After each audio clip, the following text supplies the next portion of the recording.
side will the dew of our life fall. At this very minute this body is not my own. Life which is controlled by time never ceases even for an instant. Youth vanishes forever once it is gone. It is impossible to bring back the past when one suddenly comes face to face with changeableness, and it is impossible to look for assistance from kings, statesmen, relatives, servants, wife, or children, let alone wealth and treasure. The kingdom of death must be entered by oneself alone, with nothing for company but our own good and bad karma. Changeableness offers no permanent succor. I'm sure you've heard people saying, oh well, when I've left school things will be different, when I get older things will be different, when I get married things will be different, if I graduate things will be different. And every time there is a change in the circumstances of the person concerned, yes, one problem seems to be relieved, but others appear. This is what Dogen is talking about here. People who rely on externals to give them relief. The danger of thinking that external change will be the permanent answer to one's situation is another cause of getting people to come to religion. Why do I go? Maybe things will be better. Maybe if I do this, maybe if I change my job, maybe if I go up to the monastery, maybe if I do something, things will change. But that sort of changeability offers nothing permanent. It never can.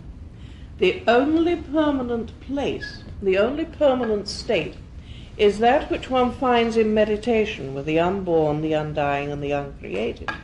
If you try to get it from any other place, it will always have some form of karma attached to it, either kusala or akusala karma, good or bad. It will always have disadvantages. I have heard people say how wonderful it would be if I were a stork or something and all I'd have to do is wander around in marshes all day and I wouldn't have a boss to bother me. Yes, but you'd have the predators. You have all sorts of things that will bother you. Every single creature has karma. And to change your shape or your position or your circumstances only gives you a totally different set of karma. I have heard monks in Shasta say, oh, it will be so wonderful to be a Roshi, then I will be able to do this or I will be able to do that. Yes, and you would also be on call 24 hours out of 24 for every kook and his friend who got into trouble. Forgive me for putting it that way, but I am quite serious, and I'm not referring to anyone here. We were talking to Reverend Hagan and I, but there is never a day when somebody does not ring up or come in through the door who does not need help or who is not mentally ill or who does not need something or other. So no matter what situation you are in, you are going to have karma. And changeability is not going to do anything about that. The only permanent place is to be found within the unborn, the undying, and the uncreated. Now, if you go to the next page,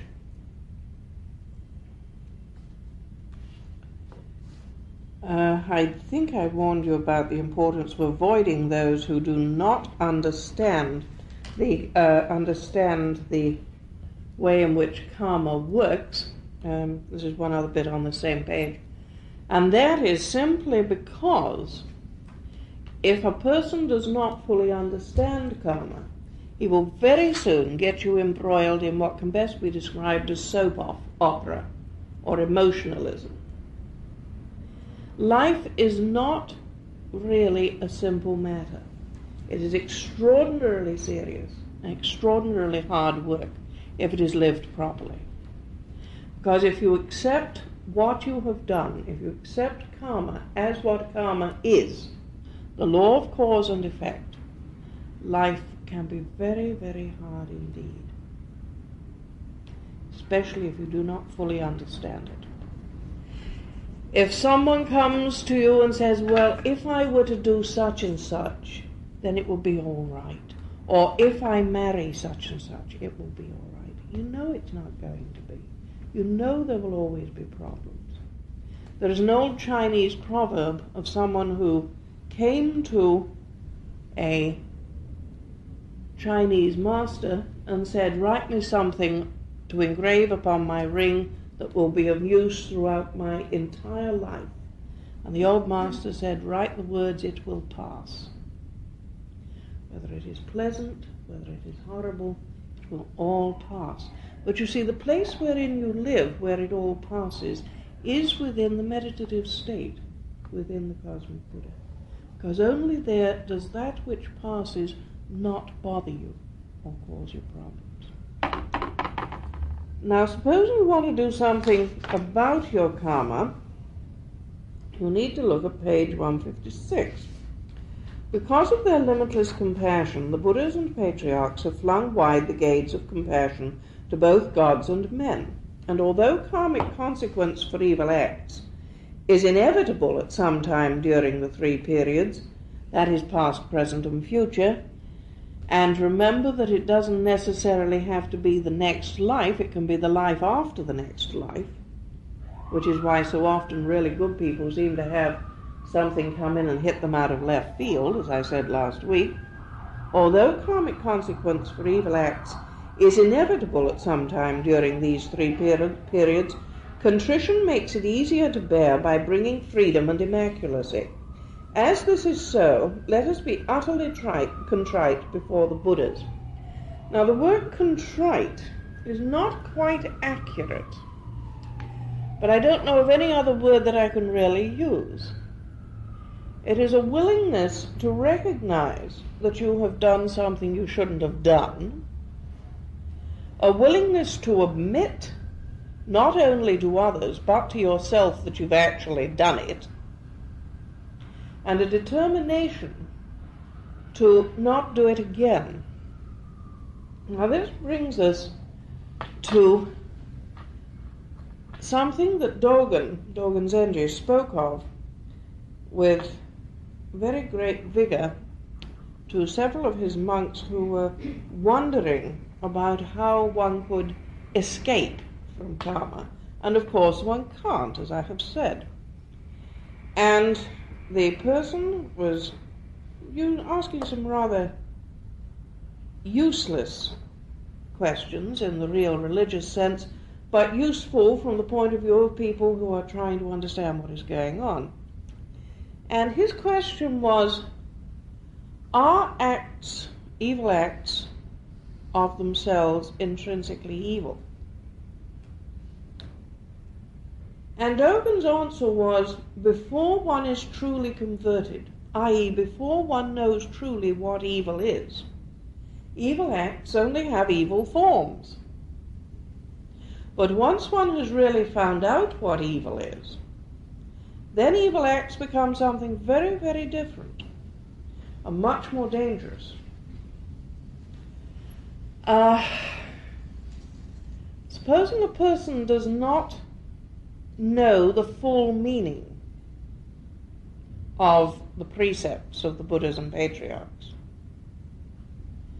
ceasing from evil, do only good, and doing good for others, sounding really good, but not being completely understood in all their details. And this is one of the reasons why I've asked you to read pages 33 to 48 in depth in How to Grow a Lotus Blossom, because that is an in-depth study of what the precepts actually mean. Supposing you haven't done that, and you do acts which have unfortunate consequences, does this ruin you for all time for becoming one with the cosmic Buddha? And the answer is no. But supposing you really know that an act is absolutely wrong, and you willfully go ahead and do it, then yes, you are going to really reap a terrible consequence. Karmically, you're going to have a very rough time indeed.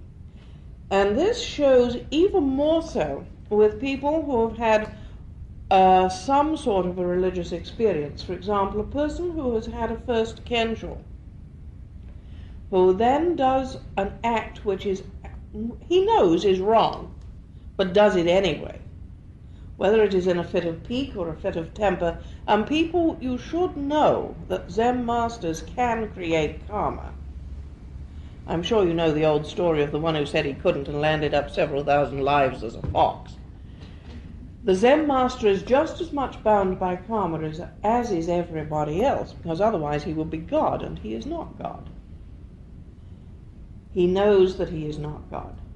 Therefore, since the Zen master, or the person who has had a first kensho, can create karma, it is very, very important that he shall not create any more. But if he actually does, then the consequences of that act are going to be quite incredible.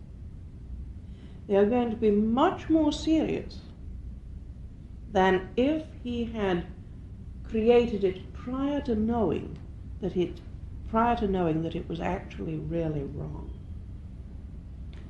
I can give you an example in my own life, without giving you much in the way of details, in that I had a first fairly large kensho in Japan, and I then, as a result of various idiocies with my family, set something else going again, and the consequences are still going on.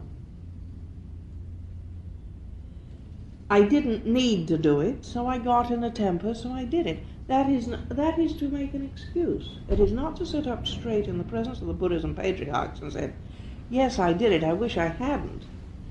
But the consequences are what are happening right now.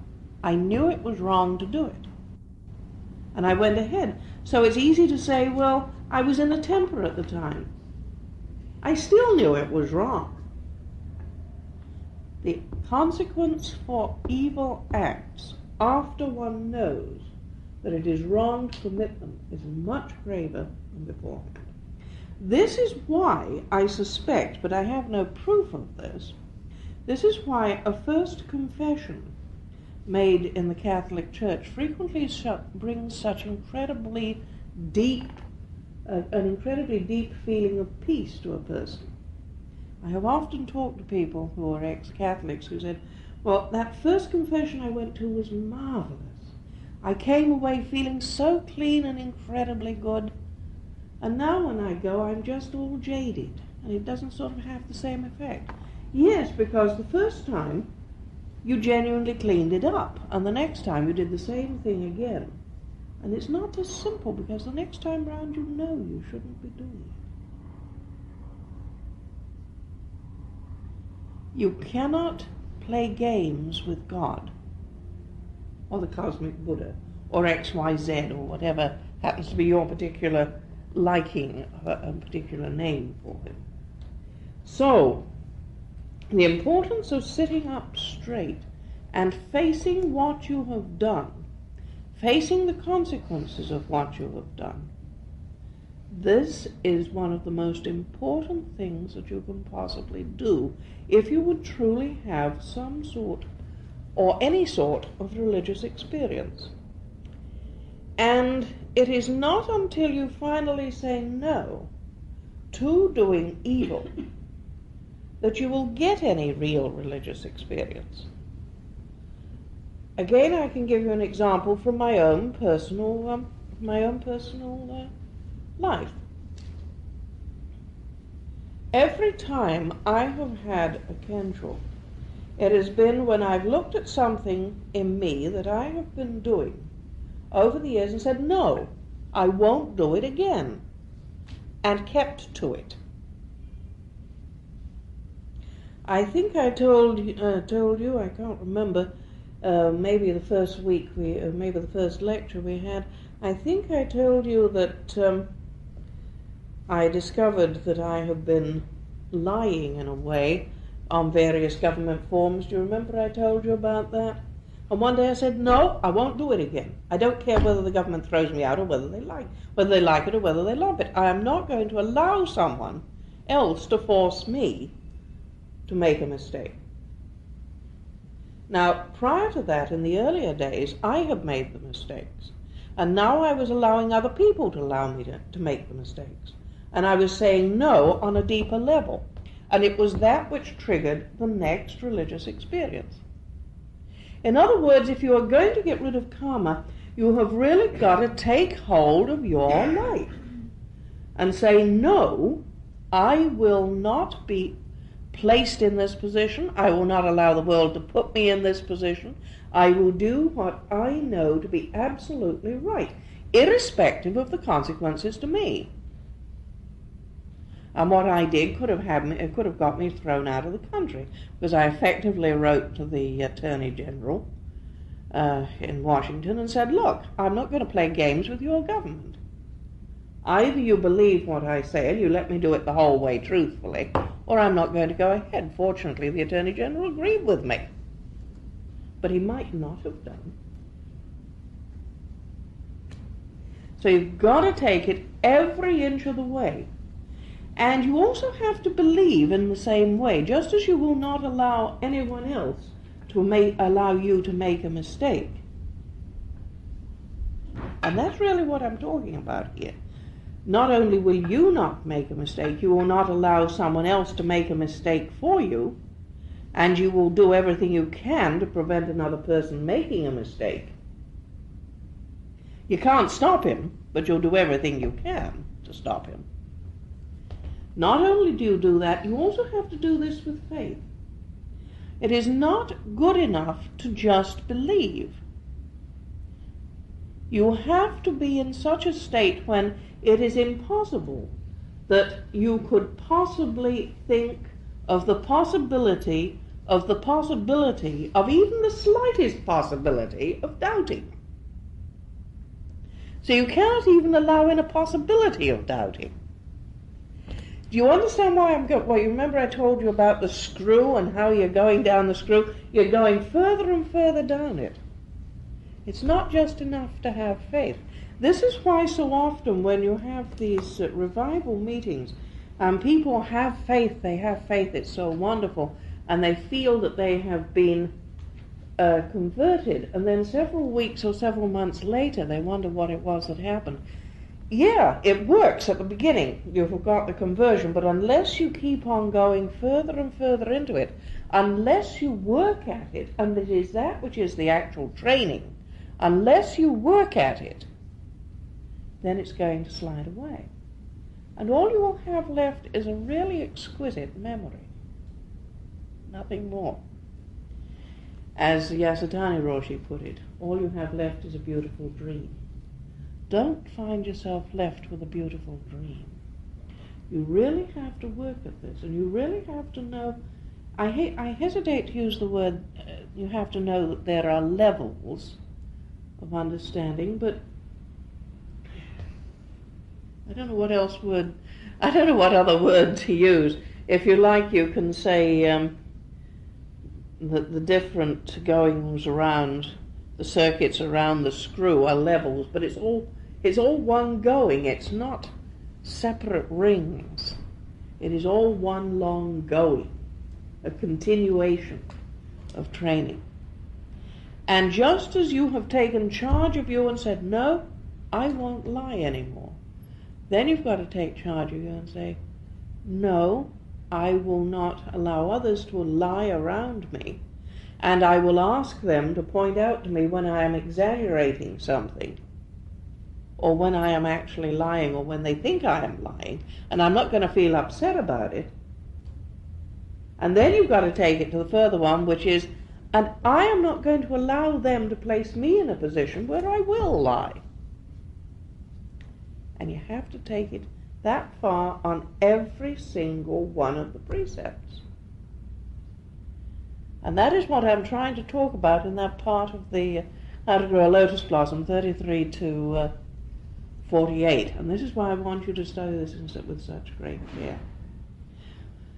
And you see, in the end, if you study the precepts in that way, you discover that the only person, supposing somebody has been shoplifting or stealing or something of the sort, in the end you discover that the only person who is stolen from is yourself. And it is very scary when you get final stage of understanding what the precepts really are, and how the only person who has really been hurt is you. Now, Buddhism for centuries has had a system whereby people can work on themselves to find out all of this, and to discover that along with finding it out go certain physical and mental states which they can work on for themselves and in a way sort of ripen. Ripen's a good word for it. They can sort of ripen like fruit so that they become somewhat painful and cured. And that is what the second half of the Book of Life is about. How to ripen these various things.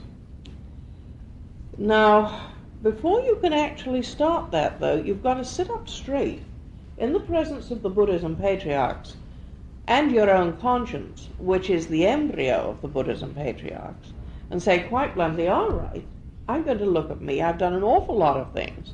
I'm going to take a good look at them.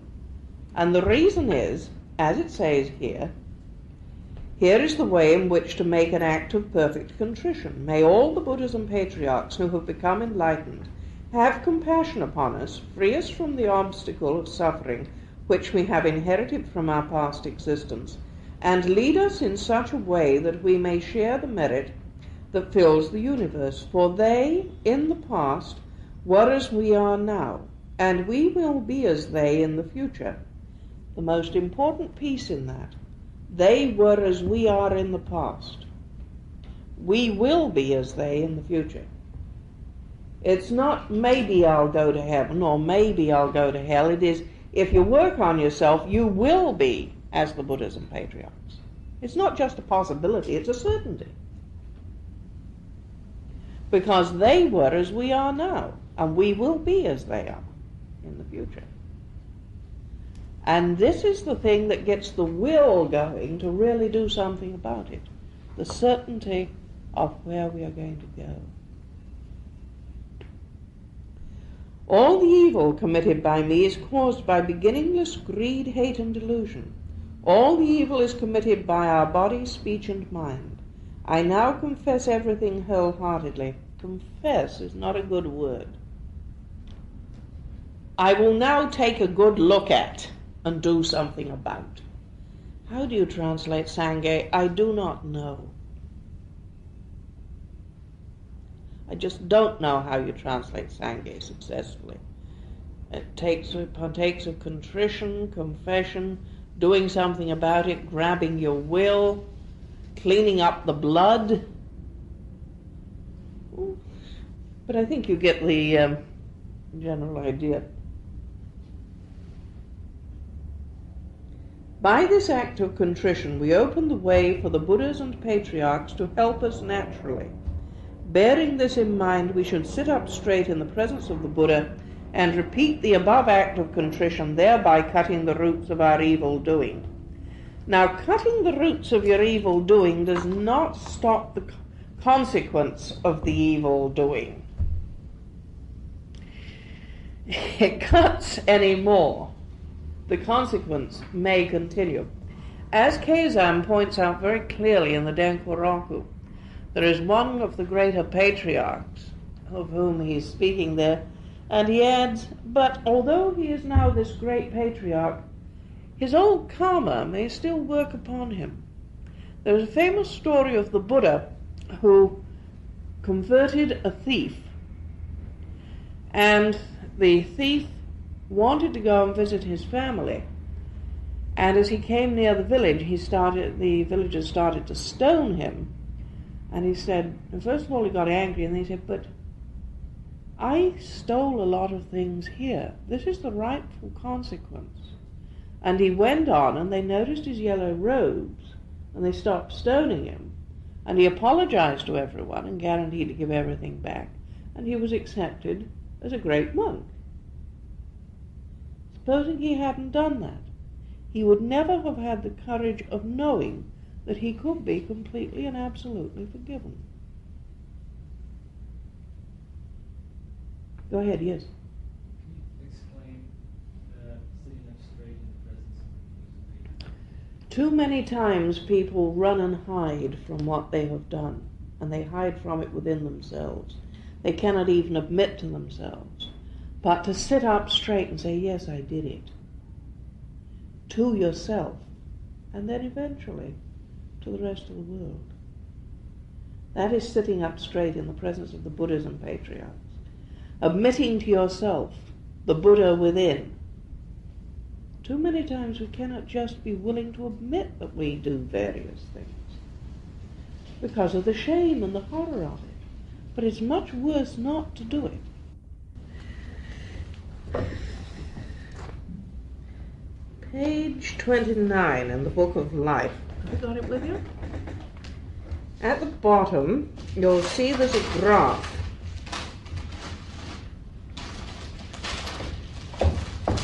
So-called human state of sanity containing usual amount of instability, greed, hate, and delusion.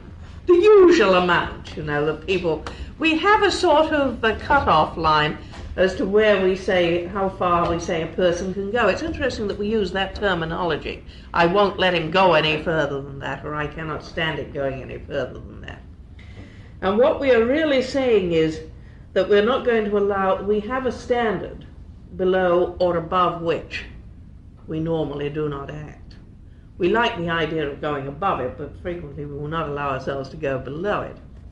During war and other insanities, we push the sanity line down a bit further than usual. Now, that sanity line is this area here, the area between the yellow and the purple.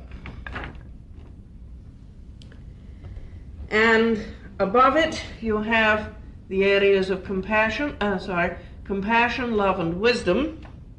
And below it, the three madness areas. That's taking it on the psychological level. Now, this represents both what we can do in our own lifetime and what does happen after death. This is the Lord of Conscience, who appears in many forms in various religions, and in Christianity as the Day of Judgment, etc., and in Buddhism as the Lord of Conscience or the King of Death, according to whether you are still alive or dead. Here you have brain, here memory, here akusala karma or bad karma, and here kusala karma or good karma. Over here you have the tunnel that you go through at the time of death, which, by the way, you also go through when you get a really big kensho started. Because you should know that when one has one of these really big religious experiences, you are also having a rebirth experience. Rebirth into a different plane of consciousness. Now these... This is the place of choice. You can either go along and argue with your conscience, or you can go straight up here, do a terrific sangha for everything you've done, in which case you do a sort of fairly quick, well, you don't even go anywhere near this section. You do a tremendous sangha for what you have done, by sitting up straight in the presence of both your own conscience and the Buddhas and patriarchs, in which case the rest of this is yours. Or, and this is the one we are most used to, you start an argument and remorse stands one side, and these heads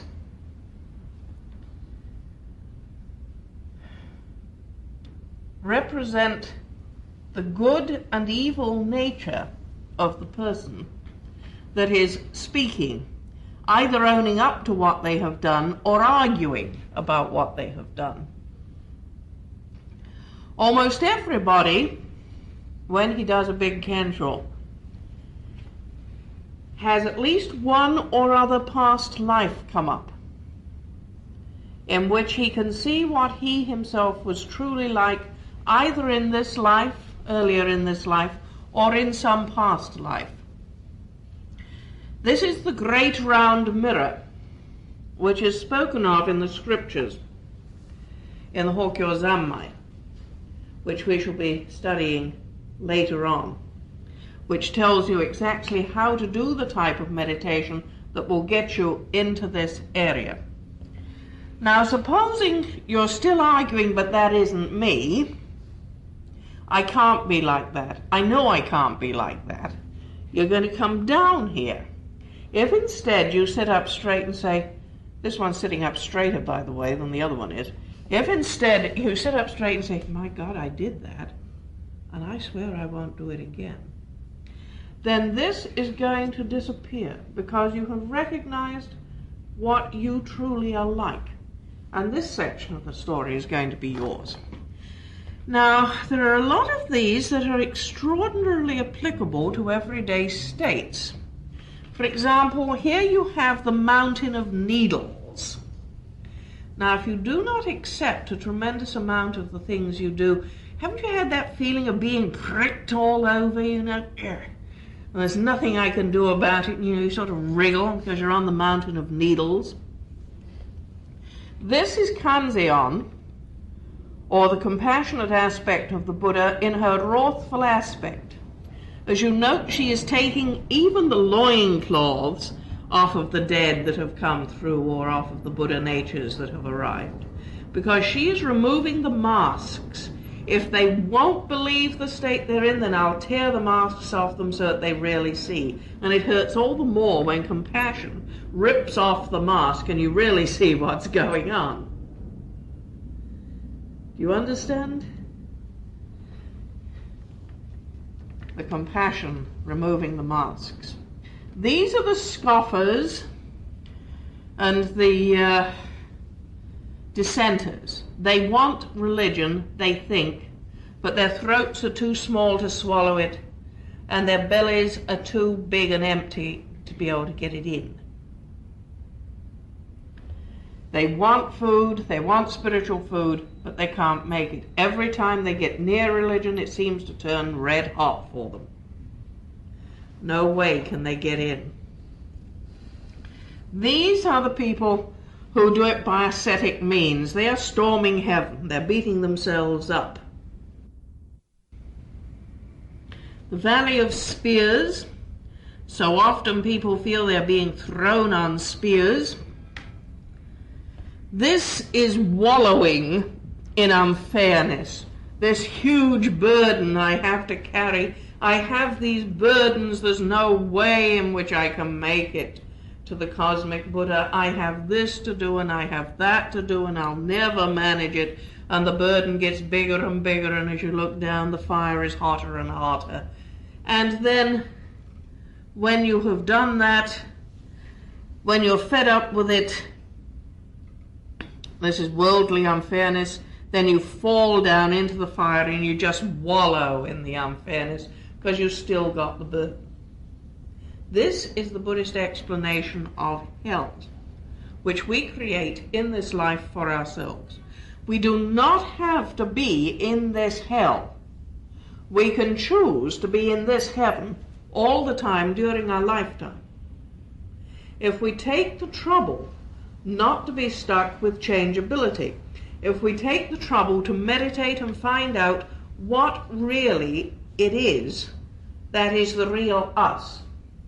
If we're only interested in external feeling, worrying about external things, we will always be below this sort of awful yellow smog. If we are interested in something else, in finding the truth, then this area is ours. Taking a look at a few more of these, this is a favorite one.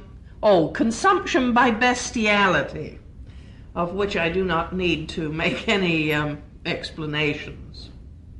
Then there is wallowing in bestiality, or complacent bestiality, being comfortable with our bestial situation, which is a very nasty and dangerous place to be in. But this one, most people know more than anything else. That is the narrow gorge of frustration. We're so frustrated and we're being pushed through this gorge, squashed with everyone, and there is nothing we can do about it. But always in every one of these places there is something we can do about it. If we look, we can see a Buddha in every single place. That's if we want to look. I.e., any time you take the trouble to look inside you, you'll find the Buddha. Or you can go on being squashed. It's up to you which way you want to do it.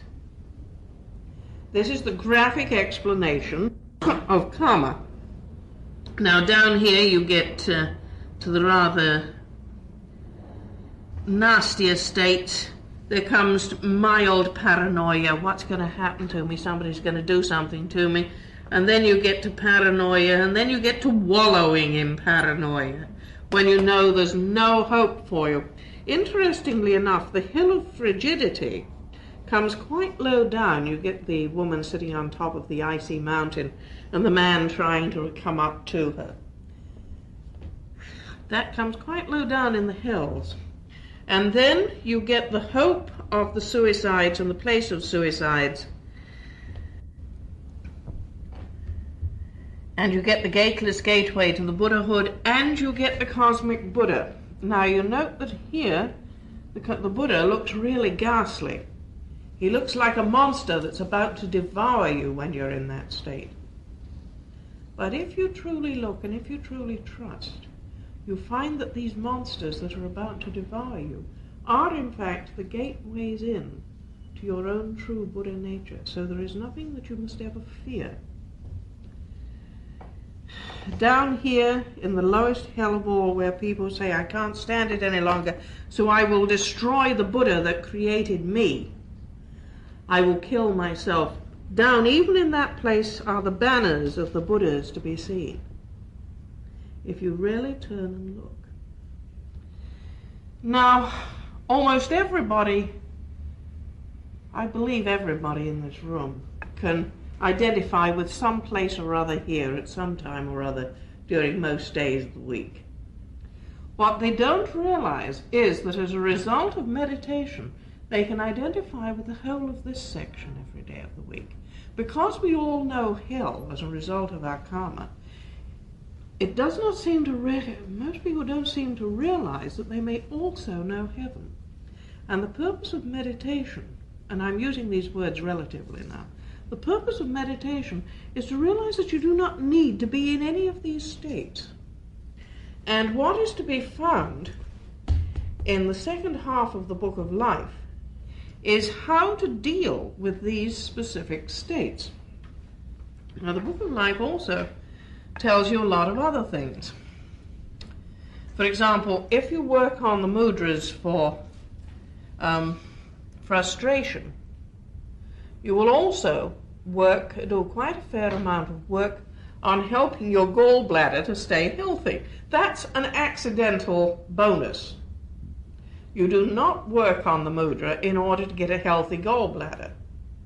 You work on the mudra because you suffer from frustration a lot. By accident, the gallbladder becomes healthier. Despair, by working on the kidneys, you seem to open up the deepest of hells.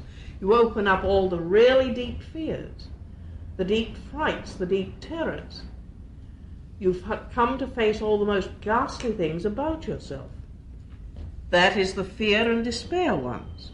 By accident, that also seems to help your kidneys, which also gets your dynamo going, which also gets you meditating properly.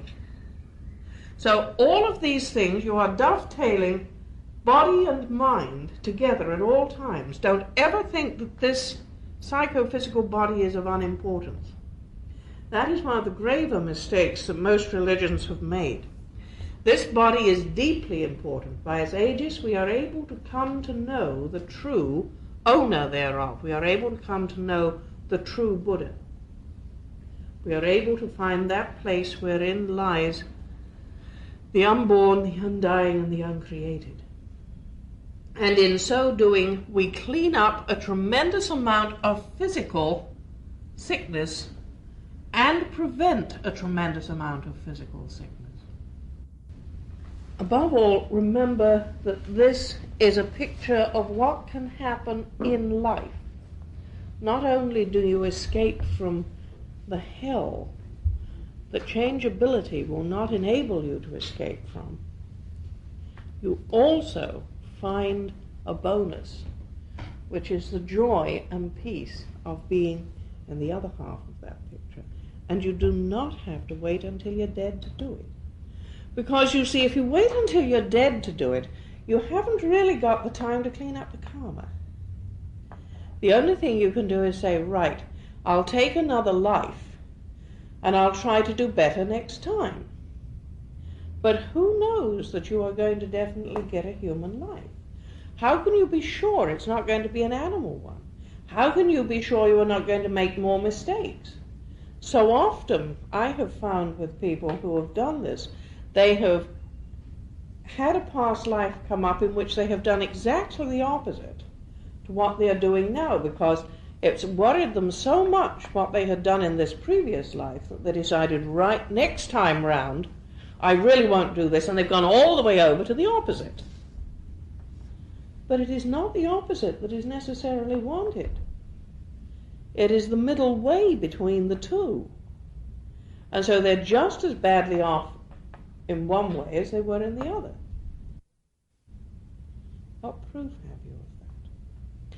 And it's just as one does not wish to stay in hell, it is also equally important to know that one should not wish to stay in heaven. It is just as dangerous to stay in heaven as it is to stay in hell. Because when the good karma has run out, then guess where you're going to be? Right back sitting looking at the Lord of Conscience again. That is why it is important to meditate early and find that place wherein lies genuine, complete, absolute certainty and peace. And that is not just in heaven, and it is not just in hell. It is a third place. You remember I said you have to get beyond the opposites? There is this third place, the unborn, the undying, the uncreated. That is the place to which you must get. Do not stay in heaven and do not stay in hell under any circumstances.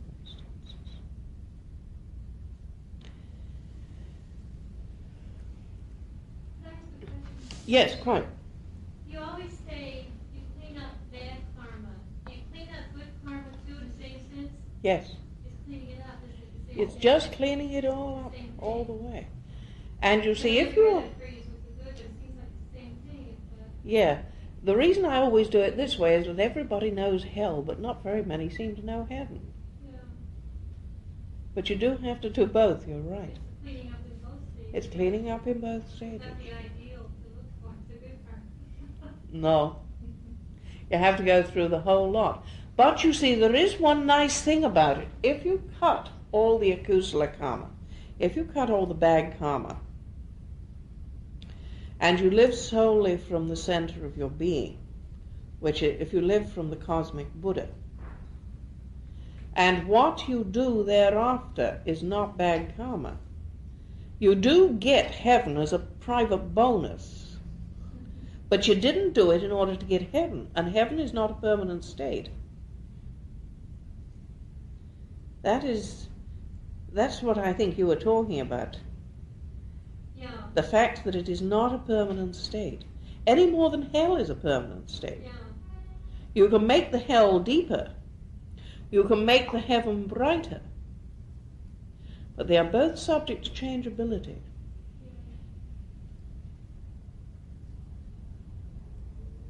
Now you can have one of these pictures. You can go through your various states. One of the ways in which I use it, go through your various states that you've been in the day. All right, what damage have I done to this particular organ or that particular organ, or what needs attention? Look it up, check it over in the Book of Life, do the necessary mudras on it, and get the necessary releases and be ready for the next day. But it is not just enough to do the mudras. You have to make the solemn determination, all right, so I got caught. Tomorrow I'm not going to get caught the same way. It is not just enough not to be pleased with it. You've got to do something about it. Or in the end, the mudras don't have much effect because you're not serious about what you're doing. I have to watch it with my kidneys because they get fed up anytime trainees don't do as well as they might, or somebody does something really stupid, and my kidneys go, what the heck? What bother? You know, which is a very mild form of despair, but nevertheless despair. So I have to watch that one coming up in me, because within seconds it could become very serious. You cannot allow such things to happen. So you're always having to be aware of what is going on. Aware of what is going on at every minute. Go ahead. You talk about doing good, and I tell you, no matter what you do, somebody is going to get hurt. So I have to watch that one coming up in me, because within seconds it could become very serious. You cannot allow such things to happen. So you're always having to be aware of what is going on. Aware of what is going on at every minute. Go ahead. You talk about doing good, and I tell you, no matter what you do, somebody is going to get hurt. Not necessarily. If they get hurt, it is because they have not trained themselves enough not to get hurt. You cannot be responsible for what somebody else does with his karma. You can do the very best you possibly can to make sure you don't create any more karma. Now, if somebody takes a good act and goes off and creates bad karma with it, there's nothing you can do about that. That's his headache, not yours. You are not responsible for the world. Or if a person is unhappy too, doesn't mean that. Yeah. Don't play Atlas. That's a favorite game of monks. Playing Atlas is famous, especially of New Zen masters.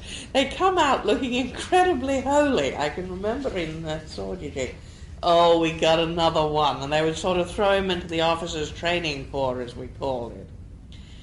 And you were so holy in your own mind, you were going to convert the entire world. And Dogen talks about it of himself when he was first out of China, and he says, I was as a man carrying a great burden. Now I've put it down, and I seem to be doing rather better. It's nice to know that Dogen did it, and Kei-san did it, and every New Zen master I've ever known has done it. He said, I always end up asking myself, did I do something wrong? And so you should. And that's what bothers me. I think, was it me or was it he? Don't worry about Was it. it the weather? How badly do you feel about it when you've done it? Do you really feel badly about it? If it's me, yes. But do you know it's you? No. Sometimes, but so much of the time I don't. I get If you don't know it's you, the odds are that you're innocent. If you know it's you, you're dead certain you're guilty. Do not create guilt where guilt does not exist. You cannot be responsible for idiots. I think I know what she's saying. I have a tendency to always think that I'm wrong. So does every woman I've ever met with. It's the way we've been It's just right educated. down the line, no matter what. And when I first went to the Far East, I had my koan was, I could be wrong, not my koan, my sort of mantra, if you like, was, I could be wrong, I could be wrong. And it got me to a tremendous distance. But then there came a day when I said, okay, this is going to change, I could be right. Yeah. And sometime or other you have to make that decision and say, yes, I could be right. But we are, as women, frequently brainwashed into that, certainly the older ones. I seem The to younger feel ones aren't so much. It's wrong to think that I could be right. No, it's wrong to think that you couldn't be right. Very wrong to think that you couldn't be right. Yes. And you should understand how rebirth works. in this connection. Now, on page 10, there's a very little piece about it in this, which is a nice little intro to the greater amount of it in the Book of Life. Past karma conditions the present birth, and present karma, in combination with past karma, conditions the future birth. As stated earlier, rebirth must be distinguished from reincarnation or transmigration, since no unchanging or eternal soul is non-existent. Since an unchanging or eternal soul is non-existent. Since there is no individual I to think, then there is nothing to be reborn. Now, it is the thinking of there is an individual I that causes the problem, because it is the individual I that always gets the hurt. Did I do something? That's what you're talking about. Yeah. But the individual I, did you do things out of the individual I or out of the cosmic I? That's what the first chapter of the Denko Raku is about. Shakyamuni Buddha is born out of this I. In other words, he is reborn from the ego to the cosmic Buddha. The Lord of the house is now the cosmic Buddha. It is not the ego. And if you can honestly answer that everything you have done concerning something is an attempt to cease from evil, an attempt to do only good, an attempt to do good for others, then you are doing it out of the cosmic Buddha and not out of the I. Don't get the two confused. It's that attempt that brings a little relief. Because it is an attempt. One day you will... It seems like it's all I can do half the time. Yes. It's an attempt. I can't always do it. Now, one day, the deeper you go into meditation, you will know that what you are doing is out of the cosmic Buddha. And then comes a great danger, because that is the time you have to take the biggest refuge possible in your fellow monks, because the certainty itself can be dangerous. You could then just slide right on past, straight into the egocentric I again, and then start doing evil, thinking that it was good. So the Zen master, the higher he goes, the more he has to take refuge in the other Zen masters around him for the safety of the rest of the disciples. And if he does not take refuge in the others, then he is in trouble, because he is saying, virtually, I know I'm always right. And he is not always going to be right. But the very certainty is a danger. Yeah. Go ahead. Would you please explain what you mean by refuge in the other monks or Zen masters? Supposing there is a nasty decision to be made, or a difficult decision to be made, and everything in you says, well, it should be done in a certain way. Now, you could be doing it just because a little advantage will accrue to you, or you would like it to happen in a certain way, or you may be doing it because it is the right way for it to happen. So what you do is you call in the other Zen masters and say, look, such and such is the decision. What is the best way to do it? Let us meditate on this and find out the will of the cosmic Buddha. And if you all come up with the same answer, then that's the right way to do it. But it may not be the answer that you yourself want, because you have got the ego just coming up again. The ego can always sprout again. The converted ego can always just very slightly sprout. So the higher you go, the more you have to watch it. Okay? That's what's meant by taking refuge in. Don't just take refuge in you. I know that I am right and everybody else is wrong, because that's the road that leads to dictatorship. The higher you go, the more you have to get other people to be in with you to help. What does a layperson take refuge in if they're not in the monks or monastery? Or who? Well, that's why they don't get recognized as Roshis, even after they have had Kenshos. In other words, you remove the danger of doing harm. I'm really serious. I know you are. What does a layperson do? You have to do something if there is this Well, the normal thing is to become a monk, or at least to become a layman who lives in a monastery and discusses with the monks. There isn't any other way out round it. There really isn't. Soto Zen had a very interesting system. They had a special certificate for laymen who had made it, which was sort of almost like an ID card. They could come in and get information from any of the Roshis at any time.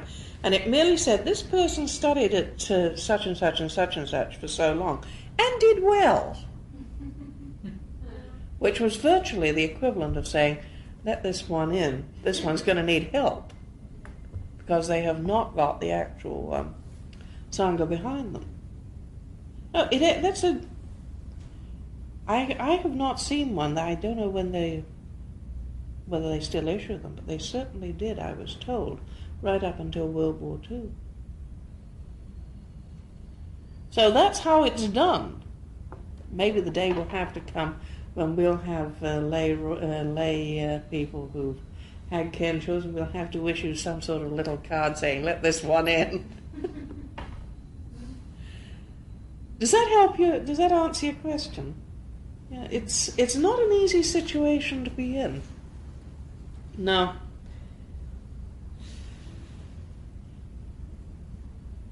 In the Book of Life, I think you'll find it on page 5 and 6. Forgive me for running over a little, but I do want to try and get this done if I can today. There's a section that is very important. Forgive me for reading this. It's only 2 or 3 paragraphs. For centuries, the argument against rebirth has always been statistical, i.e., if a person dies, another must be born in his or her place. So why is the world population always changing? However, rebirth does not work this way. The physical body disintegrates and becomes recyclable material for use by the as yet unpurified karma-carrying sparks of spirit.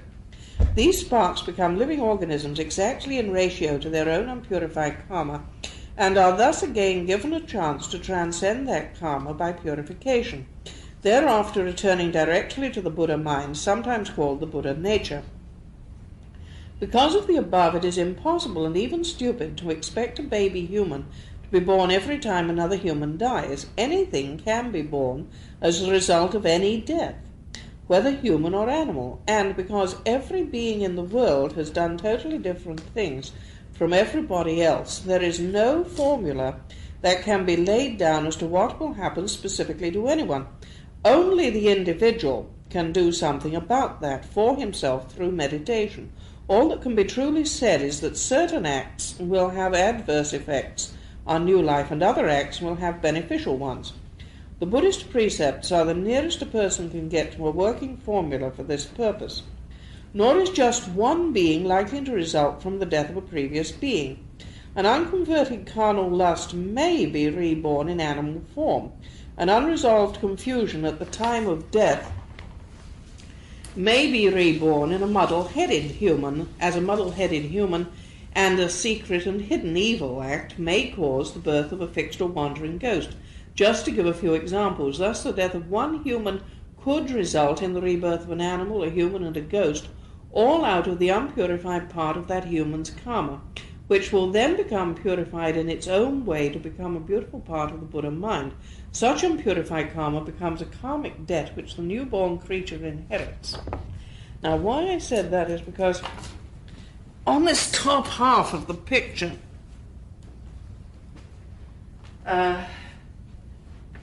you can see that after Sangha there is genuine rebirth. And at the moment of a real Sangha, one of the interesting things that happens during an actual Kensho experience is that there is a moment when all functions cease. One is as if completely dead. And then there is rebirth. Now, for some, it is genuinely pictorial. One sees most of it. Others just feel, others just know. But it genuinely takes place. Now, you can have a rebirth either just in heaven, or you can be content with it, or you can go on and wish to become a true monk and be transmitted into it, or you can become a bodhisattva who comes back and works in the hells, or you can become an arahant and a possible future Buddha. There are a million things you can do. And the Buddhist explanation of people who seem to have split personalities, one minute completely holy and wonderful and beautiful to know, and the next minute doing something extraordinarily diabolically badly, is that somehow or other somebody has had one of these experiences and not completely converted one or other of the 10 precepts. So there are moments when they seem to flash into hell. Now, I have one of my disciples is a psychologist who is working on this to see what he can come up with statistically, and seeing how the mudras can help in this way to perhaps stop a lot of people who are in mental institutions from going to them in future, because there are alternative ways. I just add that in as a piece of interest. Okay, let's see what we've got in the way of questions. Yeah, go ahead. Throughout the script, Yeah. there is always often the choice. Oh, yes. The whole thing is choice. I mean, Yes. whatever Kanzeon appears only offering. If you want her to appear as awful. Offering. Offering, Offering yes. the help, and it's Yes. always the choice to turn away Yes. or to. I'm sure you have heard of, I'm sure it has happened to you, that someone has offered to do something for you and you knew it was right, but you turned away from it and you hated the person for having offered it. That often happens. I have that situation frequently. I offer people teaching in certain ways. Supposing a person has come to me and said they really and truly want to be a priest. I say, all right, now it's going to cost you this, that, and the other to do this. You're going to have to give up this, you're going to have to give up that. And the person says, well, do I really have to give up that particular thing? And I tell them, yes. And becoming a priest looks rather awful, and the Cosmic Buddha looks slightly mean. But he's not. It is the person who came to the Cosmic Buddha and asked for the thing, and asked to become the priest. If you walked into a shop and said, look, I want to buy that shirt, but I'm only willing to give you so much for it, the store manager will be quite right to say, I won't sell you the shirt. Too many people want to barter with God. But the price of becoming one with the Cosmic Buddha is the price. And all I do as someone who teaches is simply to say, well, look, the price of doing this is such and such. And then they blame me because of the price. I'm sort of the Cosmic Buddha's store manager. What do I tell the Cosmic Buddha? You get what I'm saying? Does he ever have sales? I've never bumped into any. I have never bumped into any.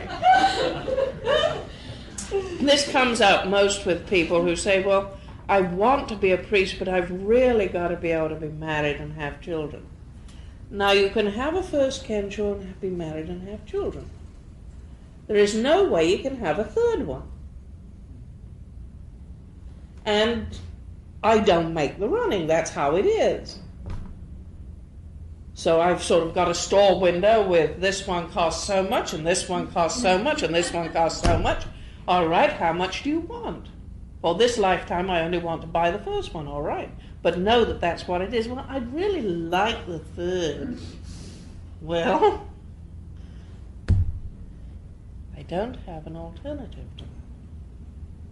It would be nice if they didn't blame the store manager now and then. Yes, go ahead. You said something about psychologists studying people that have kinshas or something. What they're trying to do, this particular person, he is a monk, he'll be back with us in December, has often found people in mental institutions who he felt pretty certain had kinshas, but, well, nobody knew what had happened to them. And you see, the beginning of a Kensho does look very like a psychotic break, except that there is no fear and no worry in it. I'm sure you've heard of Zen stories of when he had his Kensho, he laughed and rolled on the ground and kicked his feet in the air or cried his eyes out. What do you think that looked like to his friends and neighbours? Supposing, shall we say, Maisel over there were to suddenly roll on the ground and kick her feet in the air and yell and scream, what would you do? The average person would go out and he'd call the funny farm wagon.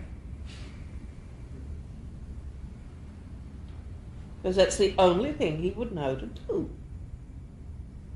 But you see, the Zen master will listen and say, right, is there terror in this? Where is this laughter coming from? Is it coming from a feeling of peace inside? Or is it coming from something else? I can remember when my third one started. I turned up at the Berkeley Priory, walked in, collapsed into Daizu's arms, crying my eyes out, saying with a big grin on my face, "Don't worry, I'm doing fine." He sort of looked at me and said, "You are?" I said, "Yes, I'm fine, just don't worry about it. Just find me a nice quiet place to be." And I was crying my eyes out. And he believed me, fortunately. Supposing he hadn't. There's a very interesting book called God Gets in the Way of a Sailor, which you might like to read, which is about a sailor in the American Navy who had one of these experiences and rushed off to tell his Catholic priest, very, very fast, about it. And the priest said, "Ah, yes, I see. And as he left the church, he found the van from the mental institution outside, and two white-coated gentlemen who carted him straight off. Now, some 5 years later, they let him out. And the reason they let him out was very interesting. They discovered that all the patients in the ward seemed to like sitting and talking to him, and they were all getting better. And that's a true story, and you want to read the book, it's well worth reading. Yes, go ahead. So that maybe under certain stressful circumstances, people that don't meditate can have kenshos, or perhaps drug-induced, or... Drug-induced kenshos won't last. Excuse me? Drug-induced kenshos will not last. And what they will do is they will cause you to rob yourself, because they will give you fragments of things. And when an actual kensho takes place, you won't know whether it's the real thing or something that you've got as a result of frying your brains.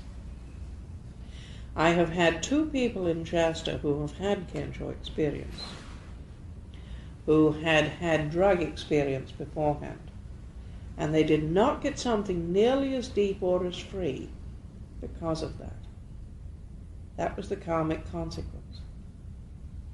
Well, I wasn't suggesting that people do that. I was No, just I know. wondering if that might not be a real good thing for mental institutions and doctors and so forth to know about that. They do know about that, or I think they do, People. yes. Well, There is a very good book written on this subject. I don't know if we've got it up here. I don't think he does. The Lee Sanella book? The lead, Dr. Sanella. It's called, what is it?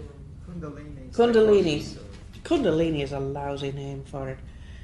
It really should be enlightenment or psychosis, and how to tell which is which.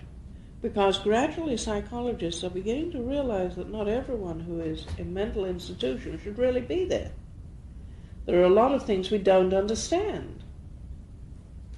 And you see, supposing you've got someone who is going through some of this lower section that's on the board, supposing you've got somebody who's having a really rough time going through all this stuff and cleaning it out, who suddenly grabs you round the neck and says, "Look, I've done such evil things in my lifetime, you've really got to hear what I've done." Because he really wants to tell someone about it, and you don't understand what is happening. You have some very serious situations on your hands. Very occasionally this happens as a priest. You will have someone come in and say, look, I want to tell you what I've done. I really feel something ought to be done about it. I committed a crime or did something of this sort when I was very young. There is a very interesting book on the way in which the true Zen master handles it if the person is genuinely contrite and having a kensho. How many of you have read Beyond the Pale of Vengeance? Yeah. He comes to the Zen master having been a thief and a murderer for years and says, I just can't do this any longer. Help me. And the Zen master says, well, we could take you to the police and then you will be executed, or you could expiate what you have done. This is a story that goes back several centuries. And the man finds a place where there is a mountain and a torrent coming down the mountain, and thousands of travellers are killed every year trying to get around this particular area.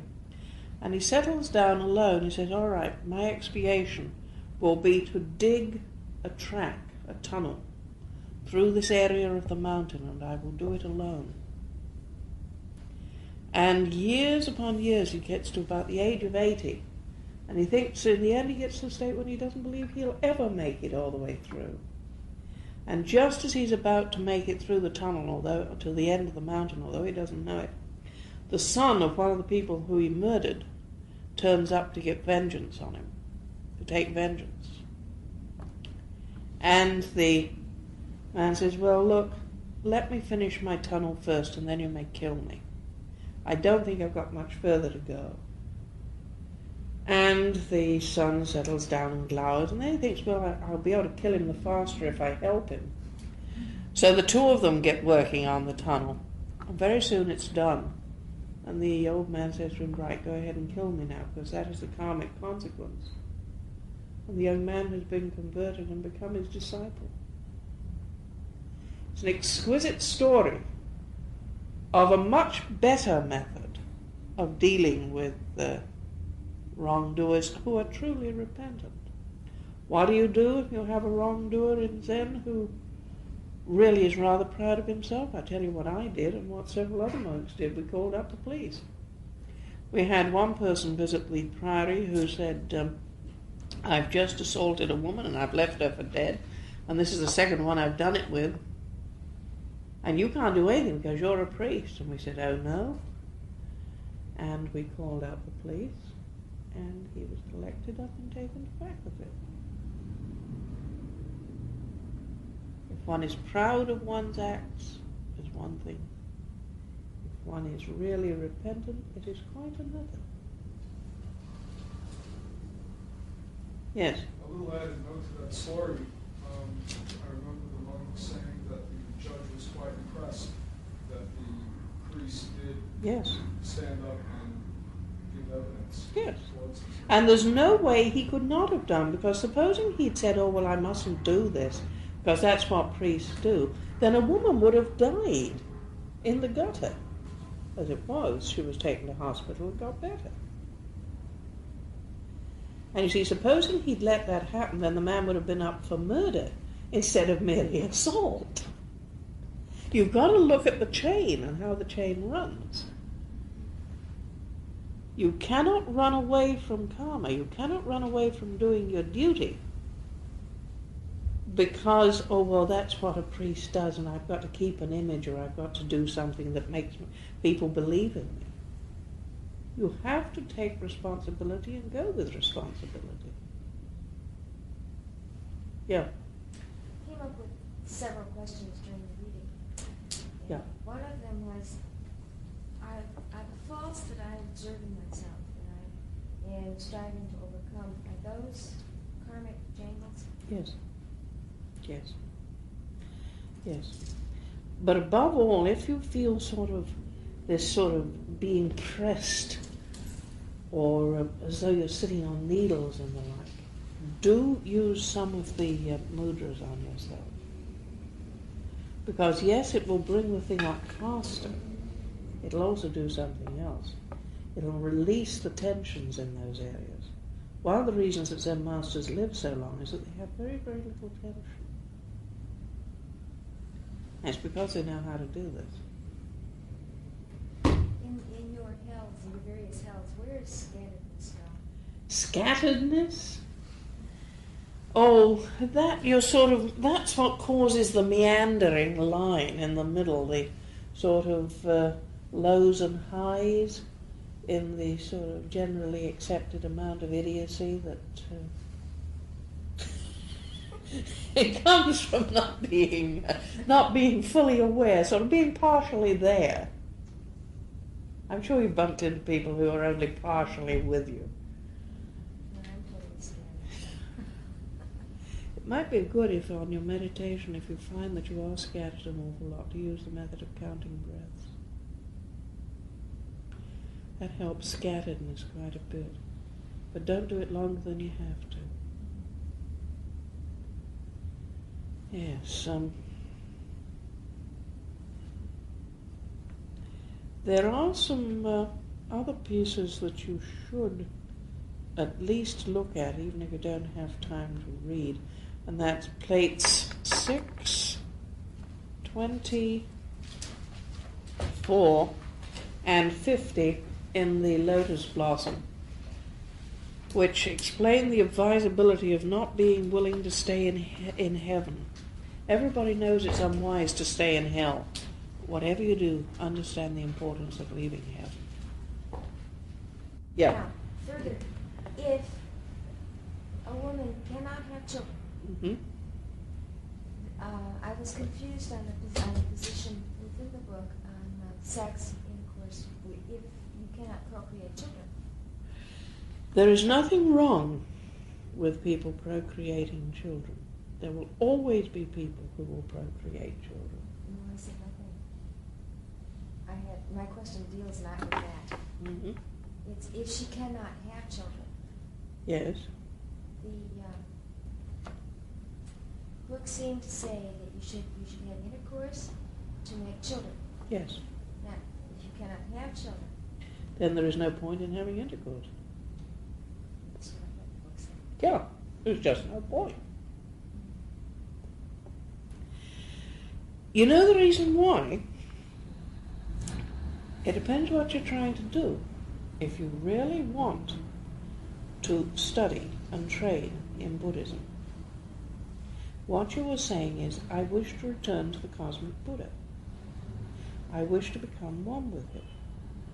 Now, if you wish to become one with the cosmic Buddha, you do not wish to become one with a husband or a wife. So, if what you want to do is become one with a husband or a wife and have children, that is fine. But if you are just doing it for amusement, that is external amusement. It is not something that makes you become one with the cosmic Buddha. It is like eating a meal without anything on the plate. And if you have no intention of becoming a monk, so go with that. Well, if you have no intention of becoming a monk, first of all, why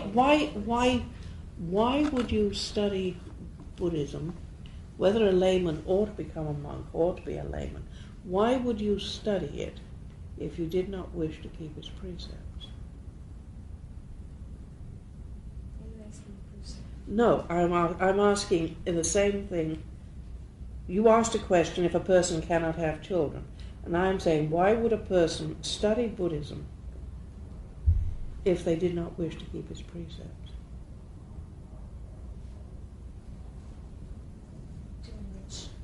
To enrich one's... Yeah, you see, the whole thing comes out of what does the person want out of it? Do they want to become one with the cosmic Buddha? Or are they doing it if it's to enrich themselves, or if it's to be as an actual study, or to gain credit, or... That was the question I was asking. It depends what you want out of it. If you want the highest form, and I always presume that people want the highest form, then They are going to have to give absolutely everything to get the highest form. If they are happy to settle for something less, that is fine. Maybe that is how much training they want to do in this particular lifetime. If they wish to do it to enrich themselves, that is fine. But they will not get the highest understanding. Does that answer your question? Yeah. Along that line, what if one partner became interested in Buddhism and really wanted to go to the Cosmic Buddha and forego sex? That is the bane of every Zen master's existence. I asked the wrong question. Oh, brother, is that a problem?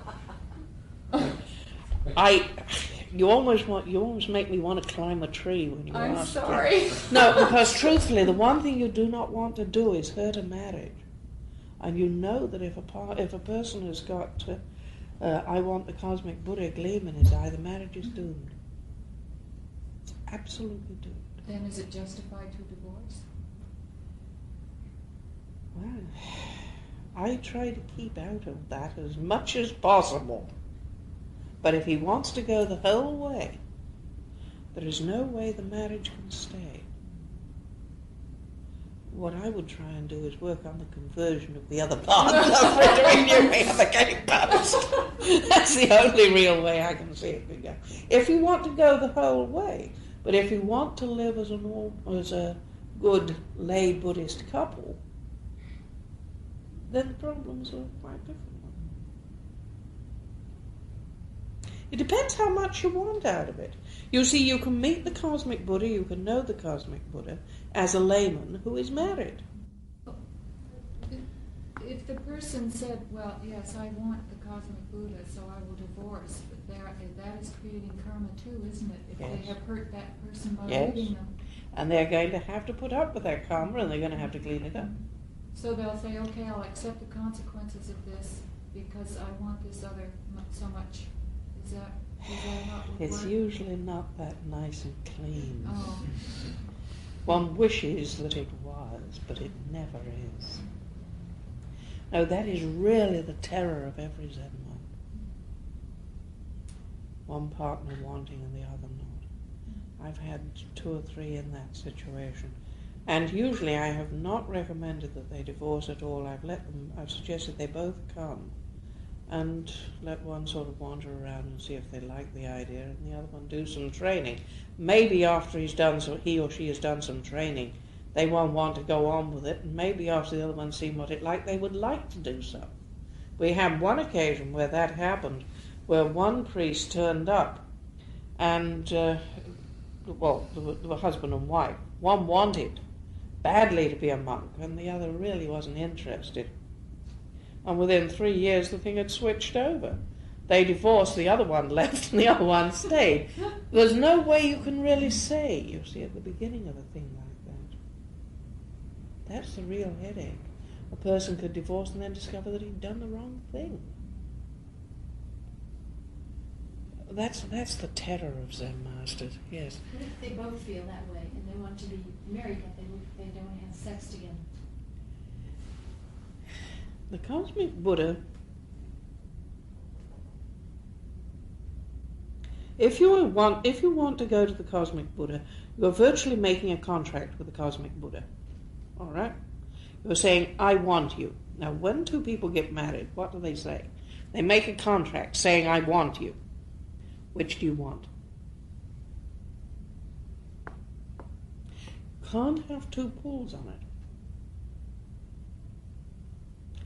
And as you'll discover when we do get further on in these lectures, the spiritual marriage spoken of by St. Teresa of Avila and St. John of the Cross is identical to what happens to someone in a 3rd Gentrel. That being so, since it is indeed a spiritual marriage, how can there be any form of marriage between that person and a husband or a wife? That is the marriage that takes place at death anyway. But if you want it in this life, then you can't have something else, because you can't be married to 2 of one go. The cosmic Buddha will never play gooseberry to somebody else. And no, neither he shouldn't. He doesn't need to. You'll find when we go into it, you'll discover that the similarities are so great, it's incredible. I am in the midst of correspondence with a couple of Cistercian, fairly high up Cistercian monks on the subject, and it is fascinating what they're finding out. So you can't have it both ways, is what it comes down to. But you can have a first Kencho, and you can have a second to a certain extent. And have your third one when you die. You just can't have it now.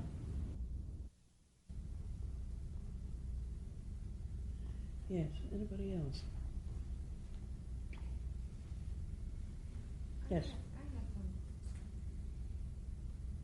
Does one go into meditation to be still and then to consider questions? Or does one go into meditation to be still? One goes into meditation in order to find one's true nature, which is the cosmic Buddha. Then if I consider a question or something in a quieter state, I am not in meditation. You may or may not be. It depends if it disturbs you. If it disturbs you, you are not in meditation. If it does not disturb you, it does not disturb the meditation. In the end, you have to answer all questions from a state of meditation. And then, no matter what they are like, if they create a disturbance, you are not meditating. Yeah. You say that in the two books, the Abbey and St. John, that they, the marriage, I haven't read them, but anyway, that was a third Kensho. Yes. Did they arrived at that then through the love of a personal Savior, didn't they? They both keep their mouths shut uncommonly well, and I don't blame them considering the periods in which they lived. If you read between the lines, they are bending over backwards to try and make the scriptures fit what they are talking about. And I don't blame them. There was an inquisition on at the time.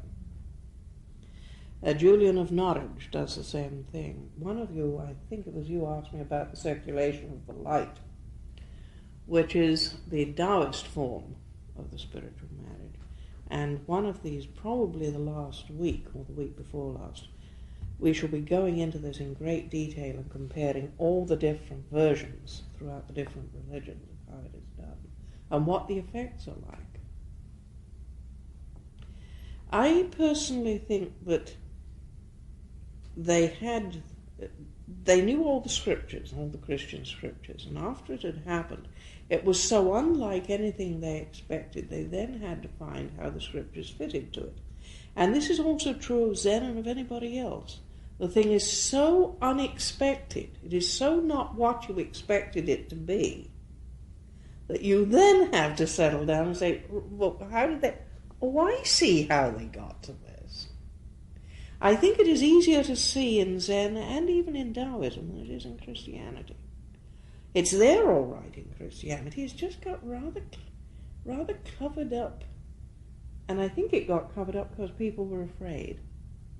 You know what we've done in the West? We like to hang people and tear people up and kill people in every way under the sun we can think of, including burning at the stake. And with reason, people kept quiet or veiled what they were saying. I don't see that as unreasonable. I see that as staying alive safely.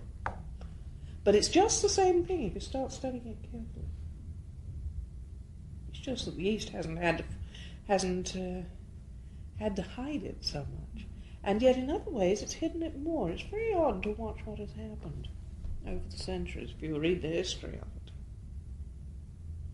Christianity certainly had it right out in the open up until the 3rd century and started sort of hiding it towards the end of the 9th.